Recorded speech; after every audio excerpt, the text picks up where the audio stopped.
Egasta Yesu. Amen. Nataka niwaambie wapendwa, hii dunia kuna wafalme wengi. Lakini nakuuliza wewe, mfalme wako ni nani?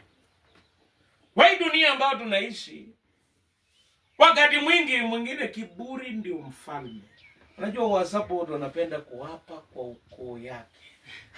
Aboe kabinjosa chemagi kwese. Yani watu wenye hawachokozi, watu ukichokoza yeye anakupiga ngumi. Wengine ambao wanaishi dunia hii, pombe ndiyo mfalme wao. Wengine kwenda kwa waganga ndio mfalme wao. Lakini leo nataka nikuambie kwa dakika moja, tunaye mfalme wa kweli, jina lake ni Yesu Kristo. Katika kitabu cha Mathayo 8, mstari wa 1 hadi wa 4. Ni vifungu 4 peke yake. Yesu akashuka kutoka mlimani kama mfalme na akamwendea mtu mwenye ukoma. Jambo la kwanza, mfalme wetu Yesu ni yule ambaye anashuka na kutukujia sisi wote. Hata leo amekujia kijiji cha upendo. Amen. Tena upendo imeitwa kwa upendo wa Yesu Kristo. Nataka nikwambie anakujia watu wote. Mwenye ako juu, mwenye ako chini. Mwenye ako naye, mwenye ana. Yesu anakujia wote. Anakujia vijana. Naambia siku hizi vijana betting ndio imekuwa mfalme. Na sijui hawa kama wanafanya wekeza. Iko kijana mwingine aliekeza school fees yake yote na mwisho akajinyonga. Na iko wengine wanaekeza mpaka mshahara anaingia kwa deni. Lakini hata wamama siku hizi wanajua timu za Europe wanataka kuwekeza. Iko wamama mi betting yeso. Waache hiyo maneno. Lakini nataka niseme haijalishi chenye unapitia, mfalme anakukujia vile ulivyo. Jambo la pili, mfalme anakujia mtu kibinafsi. Ingawa umati ulikuwa na Yesu, lakini Yesu aliona mwenye ukoma.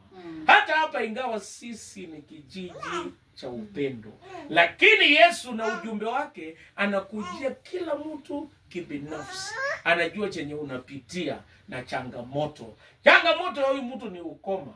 Na ukoma ilikuwa ni ugonjwa ambaye mtu anadharauliwa. Kitu cha pili ilikuwa inakula polepole na mwishowe angekufa.